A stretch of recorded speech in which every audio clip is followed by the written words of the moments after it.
Hey friends, welcome back to my channel. My name is Annie with Annie's Hoya Jungle, and today I wanted to talk to you guys about what potting mix I use for my Hoyas. Let's get right into it. The ingredients that I like to use in my Hoya mix is basically soil less. So I don't use any type of like potting soil. I try to keep it very chunky and very airy just so that I don't rot the roots. Especially if you are an over water and an over lover like I am and love to hover over your Hoyas and check them out to see if they're growing, you tend to overwater them and that's going to rot your roots. And so one way that I can help control that is to create a very chunky, airy mix. And so what I like to use is 3 products or 3 ingredients in my mix, and that's it. 2 of them I found at Lowe's, 1 of them I found online. I had to purchase it through Amazon, but I will show you what that is. The first product that I use in my mix, and I just started using this pretty recently, but I've had amazing results with it. Like, the roots have been so chunky, they grow so fast, especially if you're rerooting your Hoya. This stuff will help that process be so much quicker. So that product is Vermiculite. So Vermiculite is something that I just started using with my potting mix. I've heard great things about it. I know that a lot of people are using it instead of perlite or pumice, or they add it to their perlite and pumice mix. And I've noticed when I use this, the roots on my Hoyas are thick, they're huge, they grow fast. Especially if I'm having to reroot a Hoya, those roots are out within a few days. I'm already seeing roots. So this stuff is really good. And the reason why it's really good is because it is a naturally occurring mineral. So it has, sorry, I'm reading notes here for you guys, but it has magnesium, aluminum, and iron silicate. And they mine this stuff from all over the world, including here in the US. And so what happens is when they mine it, for horticultural purposes, they will heat it up to high temperatures. And then once it's heated up into that high temperature, it expands into, like, kind of looks like a worm. And I don't know if I'm gonna be able to show you guys because this is very fine vermiculite. But the chunkier vermiculite, you would be able to see that expansion. And so it's very lightweight. It doesn't float to the top like perlite tends to do over time. This will still stay mixed into your preferred potting mix. It is neutral pH. It absorbs a lot of water. So I find that I don't have to water as often because this is helping absorb a lot of that moisture, and still the roots will get water from this. So I find that it's a really cool additive to my Hoya mix. So the next ingredient that I like to use, and I also find this at Lowe's, and it's really cheap, is this Better Grow Orchid Mix. And what it is, it's fir bark, charcoal, and coarse perlite. And this stuff is very chunky, very thick, very barky. So if you were to mix this with, if you use soil, or if you use soilless, like if you put it in with worm castings, this stuff is gonna help keep your potting mix very chunky. And this bag is, I think at Lowe's, I paid $6 for the bag, and it comes with all 3 of these ingredients. So I think that's a great deal, especially if you're not wanting to buy each ingredient individually and then mix it yourself. This is a great alternative, and I have been using it for a lot of years now, and I love it. I buy it every time I see it at Lowe's. So the last ingredient that I like to add into my soil mix is this Cocoa Bliss coconut coir. And it looks like this. It is a chunky block that is compacted, and these are coconut fibers that have been compacted. And so how you pull this apart is basically you have to put it into a container like so. And I like to use hot water. I'll put hot water in here and it expands, and then you can start flaking it off. And I'll show you guys how I do that. But basically that's how you would get this stuff to come apart and decompress. The first step in me making my potting mix is to get this cocoa coir decompressed, because right now it is a solid block. And so what I do is I fill up a kettle with hot water, and I just basically pour it on top and let it absorb all of that hot water. And I'm not going to touch this water because it is boiling water from my electric kettle. You can use cold water or warm tap water, but I find that the hot water tends to absorb much quicker. And as you can see, it's starting to double up in size with just that little bit of water that I've added to it. And so I'm just carefully pouring the water on top. Notice that there's no water coming out of the sides yet. So it's just being absorbed all from the outside going in. And then basically I let it cool down, and I'll start tearing it apart and then add more water if I need to add more water. Because this water is really hot, I'm going to use forks to just tear it apart, and it comes off very easy.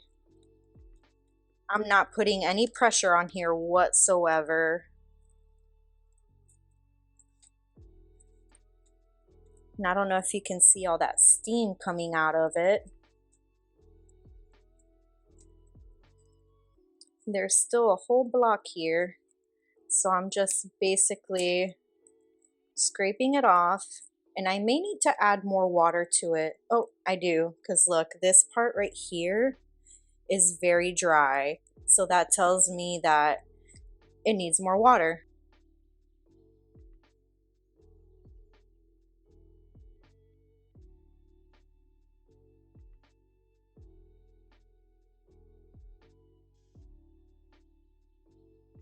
Now that my cocoa coir has cooled down to where I can touch it and it's not hot, which for me took like, I don't know, 5 minutes or so, maybe 10 minutes, I am going to start adding the rest of the ingredients into my mix. So this is the container that I am going to be using to put in some of my coconut coir and the rest of my ingredients in. So I'll just dump some of the coir in here. I don't have a specific ratio. I just kind of like do a Rachel Ray and I eyeball it.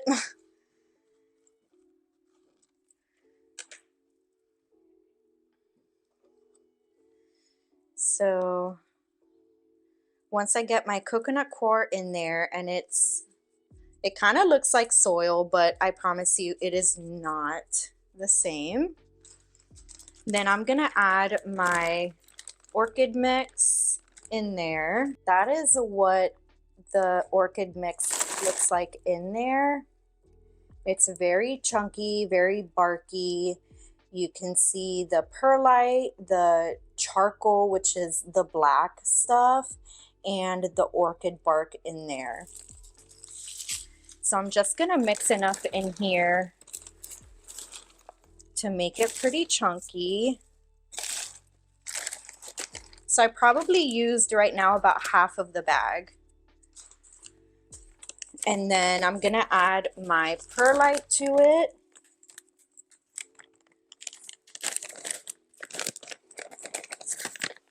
And This is what perlite looks like up close in the bag.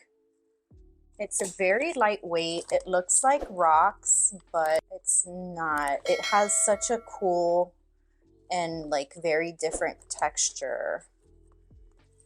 So just add some in here. Like I said, I eyeball it. Whatever looks good is how much I add in there. And then I'm just gonna start mixing it.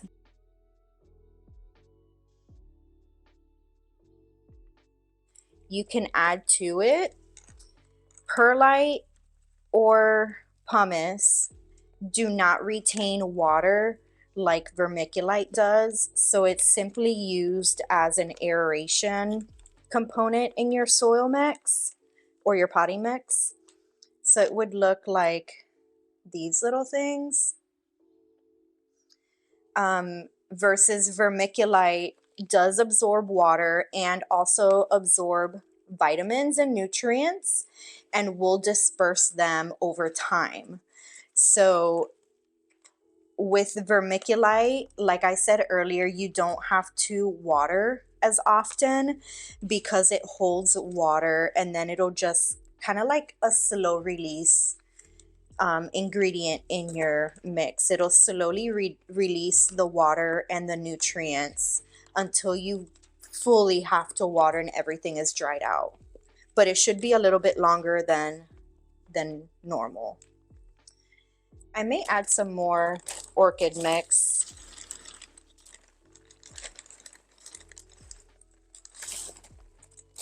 Just to make it chunky. I know I am making a mess, and that is totally fine. That is a cool thing about playing with soil. If you use soil or soil-less stuff, you get to, it's kind of like when you're a little kid. You get to kind of play with things and have fun with it. And that's what I like to do. It's very relaxing for me. So I think that looks pretty good. You know, there's a lot of cool stuff in here. So charcoal helps with root health, and so they prevent roots from rotting. And here is some orchid bark, and here's some of that pumice or coarse perlite is what they have in there.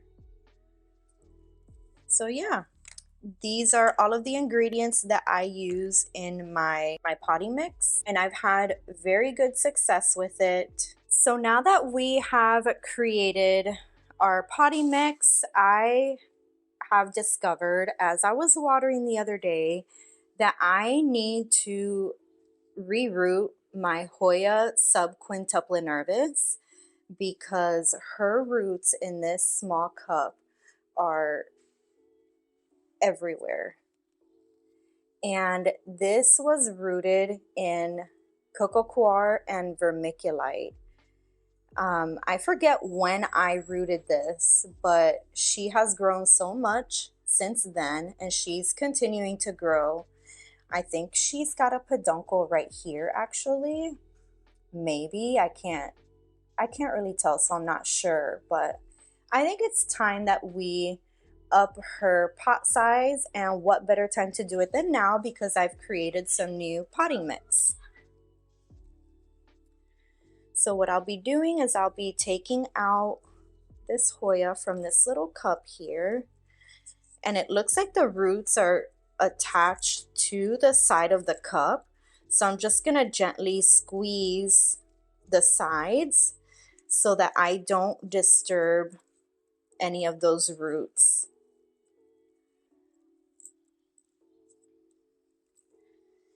And remember earlier when I told you guys that the roots on Hoyas grow so thick and luscious in vermiculite? Look at this. Look at those roots, guys. Those are very healthy, happy roots. If you're ever wondering what roots on Hoya should look like, that is exactly how they should look. So then what I'm gonna do is I'm not gonna disturb the root ball. I'm gonna leave it alone.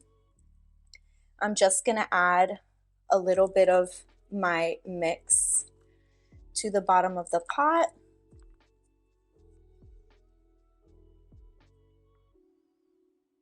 Just a little bit. And then I'm gonna very gently just place it right on top. And it looks like I have some room in here where I can fill it up with my mix. So I'm gonna try to get an equal amount of bark and perlite and charcoal and just kind of put them in there on the sides. And I gently tap the pot just so that the mix can fall down into the side of the pot.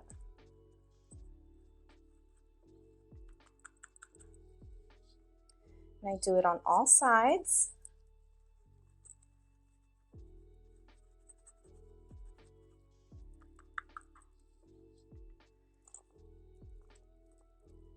Basically until I feel like there's enough potting mix in there. I don't like to push down too much because that'll just create soil compaction, and that is not good for aeration. It's not good for the roots. So just very gently tap the sides of the pot and let everything settle down. You might see some air pockets, and that's totally fine. That may go away once you start watering your Hoya. And that's basically it. This is what she looks like now. And you can still see her roots here on the side, but she has a little bit more room to grow now, which is good. So yeah, I'm very happy with this. I hope that I was able to explain everything properly and in a way that you guys can all understand. I had a lot of fun making this video. I very much enjoy showing you guys my process and how I do things. But please let me know down below what your process is in making your own potting mix. Do you guys make your own, or do you just buy it, at your local hardware store? I'm curious, so let me know down below, what do you guys do for your potting mix, and how do you make it, and what kind of stuff do you put in it? As always, thank you guys for watching. Hit the like button and subscribe to my channel so you don't miss out on any future content. And I will see you on the next video. Bye.